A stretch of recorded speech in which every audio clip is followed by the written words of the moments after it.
বড় ভাই। মদ আনতে এত দেরি হলো কি করবে? আর বলবেন না বড় ভাই, আপনার পুরনো শত্রুর সাথে দেখা হয়ে গেল। আমার পুরনো শত্রু? কোন সুইরের বাচ্চা রে?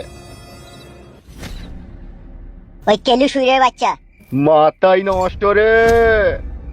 আর এই মনে আমার অনেক কষ্ট বে।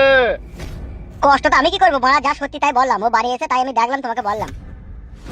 বে সাদা কুকুর মধ্যে ঝুলাটা লেতো। আমি বাড়ি চললাম। কি রে, বাড়ি কেন যাবে বে তুই? আমি মদ ভাত খাবো না, আমার বাড়িতে একটা ইম্পর্টেন্ট ইমার্জেন্সি কাজ আছে। কি কাজ বে তোর ইমার্জেন্সি বাড়িতে? অত আমি বলতে পারছি না, কাজ আছে সেটাই তোমাকে বললাম। দেখেছেন বিকাশ দত্ত বাবু, আপনার মুখে মুখে তর্ক করে চলে গেল। ও শালো মনে হয় দিনে তারা দেখেছে, নাইলে তো তো আমার সাথে এরকম করে না। আপনি ঘর ঢোকার আগে ও কিন্তু ফোনে গিরগির করে কার সাথে কথা বলছিল, শুনেছেন আপনি? ঠিকই বলেছিস তো, ছত্রপতি শিবাজি ফোন করছিল কিন্তু ও। বড় ভাই কিছু মনে করবেন না তো, একটা কথা বলবো। বল, কি কথা বলবি?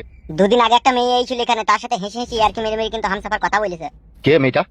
মেয়েটাকে আগে কখনো দেখিনি, ওই একবারই প্রথম দেখলাম আমি। এই গ্রামের মেয়ে নাকি? না না, গ্রামের মেয়ে লয় ও, তাহলে আমি চিনতে পারতাম না। আরে শালা, ও শালো কি ডুবি ডুবি জল খেয়েছি না কি রে? হইতেও পারে বড় ভাই। যদি তাই হয় না, শালাকে গুলি করে মেরে পাকে পুঁছে দেবো আমি। ওর কথাবার্তা দেখি মনে হয় আপনাকেও মানেই না।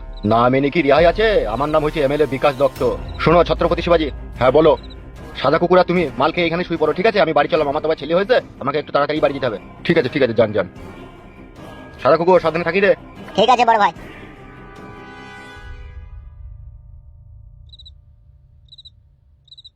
এমএলএ বিকাশ দত্ত সাহেবকে দেখে মনে হচ্ছে চরম রেগে গেছে। হ্যাঁ রেগে গেছে মনে হয়েছে। ঠিক আছে, এখানে বসো, মডেল আসো, দুজনে খাই। তুমি যেন ওই ছেলেটার মতো আমার সাথে ঘুষা করো না, ঠিক আছে? তুমি আমার সাথে সম্পর্কটা ভালো রেখো। হ্যাঁ হ্যাঁ হ্যাঁ রাখবো, ওলি কোনো চাপ নাই। মদের ঝোলাটা রাখো এখানে। ভালো মাল নিয়েছে তো। হ্যাঁ খেয়ে নাও। লে লে লে, তুই একটা লে, আমি একটা লি। বেশি আর চিন্তা ভাবনা করে লাভ নাই। প্রায় 8:30 বাজতে চলল। মাঙ্গেনা বেগম আমাকে রাত 8টার সময় দেখা করতে বলেছে। এই সুযোগ মারা চলে যায়। মাঙ্গেনা বেগম তো বলেছে আমার জন্য অপেক্ষা করবে। যেই দেখি মারা কি হয়, যদি একবার ভুলো ঘাটকা লাগাইতে পাই। যাবো না যাবো না মারা? না মারা চলেই যায়, যা হয় হবে। মাঙ্গেনা বেগম তো আমাকে ভালোবাসে বলেছে, কি আর হবে? কিছুই হবে না। যেই তো দেখি মারা কি হয়।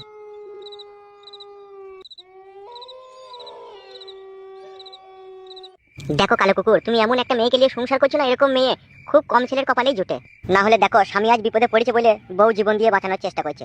এ সব আমার কপাল, বুঝলা কেলু ভাই? এরকম বউ পেয়ে আমি নিজেও ধন্য, তার লেগে লয়। তার কারণ আমি যা মানুষের উপকার করেছি, আমার বউ তো ভালো হবেই।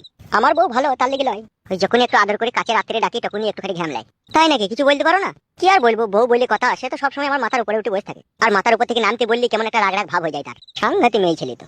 বলছি রাত তো 8:30 বাজে ছিল, আমি বসে থেকে কি করবো? আমি বাড়ি যাই। বাড়ি যাবে? তোমরা তো আছো, গল্প করছো, করো না। সে হামসাফার এলে তখন তো ব্যবস্থা হবে। আচ্ছা ঠিক আছে, তাহলে যাবি, যা। যাওয়ার সময় তোর মনকে যেন বলে যাস। বেশ ঠিক আছে, আমি বলে যাবো। যা তাহলে। হ্যাঁ তা যেটা বলছিলাম, আসলে বউকে আমি ভালোবেসে বিয়ে করেছি তো, সত্যি করেই ভালোবাসি। সেই জন্য মাথার উপরে চাপলেও কিছু বলি না। তুমি একবারে আমার মতো লোক তো, কিছুটা সেই রকমই। বউকে বেশি মাথায় তোলাও খারাপ জিনিস, পরে অসুবিধা হতে পারে। যেই না টপাক করে চুমু খেয়ে নেবো। হাই রে আমার মাঙ্গেনা বেগম, পাখানে হালকা করে সুড়সুড়ি দিতে হবে, নাইলে ভাল লাগবে না। বলেন কি? ও জীবনটা কালাকান হয়ে গেল রে।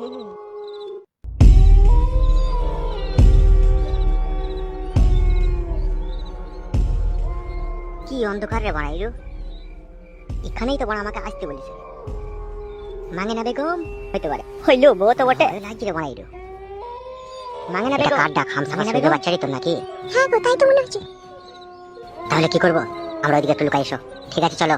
এই ছড়াই বলো, এইদিকে পালিয়ে। তুমি যেমন করে সামলাও, আমরা ওইদিকে লুকাই। বেশ ঠিক আছে, যাও।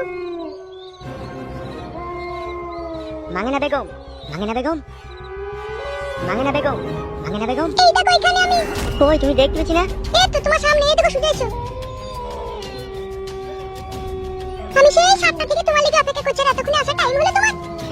মাঙ্গেনা বেগম কি আর করবো মাঙ্গেনা বেগম, এমএলএ সাহেবের সাথে কাজ করি তো, আজকে তাই একটু লেট হয়ে গেল। তুমি হয়তো জানো না, আমি সন্ধ্যা 7টা থেকে তোমার লাগি এখানে অপেক্ষা করছি।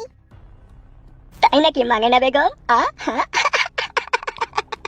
কি দারুণ দেখতে, চোখ দুটো ফেদা ফেদা, যেন শুধু বলে আমায় লাগাতে।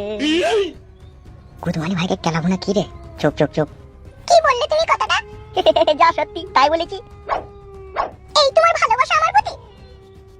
আমি তোমাকে জীবন জৈবন দিয়ে ভালোবাসলাম, আর তোমার মুখ থেকে খারাপ কথা শুনবো আমি কখনো ভাবিনি। ওইরকম কথা কেন বলছো মাঙ্গেনা বেগম? আমি কি তোমায় ভালোবাসি না? ভালো যদি বাসতে তাহলে প্রথমেই লাগাবার কথা বলতে না। তুমি কি আমার বুকে ভালোবাসার তীর মারতে চাও নাকি মাঙ্গেনা বেগম? আমি তোমার বুকে ভালোবাসার তীর মারতে চাই না। যদি তীরই মারতে চাইতাম তাহলে আমার ভালোবাসার কথা তোমার কাছে গিয়ে প্রকাশ করতাম না। আমি প্রথম দেখাতেই বুঝতে পেরেছি যে তুমি শুধুই আমার। আমি তোমাকে ভালোবেসে তোমার লাগি এক বোতল মদ আনলাম তোমাকে ভালোবেসে খাওয়াবো বলে, আর তুমি কিনা প্রথমেই লাগাবার কথা বলে আমার মন ভেঙে দিলে। মাঙ্গেনা বেগম, তোমার চোখেরই কাজলে আমারই নাম লেখা, জানো কি? তোমার ভালোবাসায় আমি মরতে যে রাজি আছি। ও আমার মাঙ্গেনা বেগম। সত্যি করে বলছো তুমি? এই মাথায় হাত দিয়ে বলছে 100% সত্যি। তোমার ওই সৌন্দর্য রূপে আই এম হামসাপার ম্যাড। এসো না পাকান বেগম, কাছে এসো। তোমার ওই সৌন্দর্য নরম কোমল শরীরের ছোঁয়া পেতে হৃদয়টা পুড়িয়ে গেছে। এসো না জান। এখন নয়। তাহলে কখন? তুমি তো আমাকে এই রাতের অন্ধকারে দেখা করতে আসতে বললে। বলেছি, কিন্তু তোমাকে আজকে মদ খাওয়াবার কিছু কথা বলবো বলে। কি কথা বলবে মাঙ্গেনা বেগম? জান আমার বলো, আমি তোমার সব কথা শুনতে রাজি আছি। বলবো, আরে তুমি একটু মদ খাও তবে তোমাকে বলবো। কই মদ কই? দাঁড়াও, আমি লুকিয়ে রেখে দিয়েছি তোমার জন্য, আমি নিয়ে আসছি। হ্যাঁ। কোথায় লুকিয়ে রেখেছো? ওইখানে রেখে দিয়েছি আমি। ঠিক আছে ঠিক আছে, লিয়ে আনো।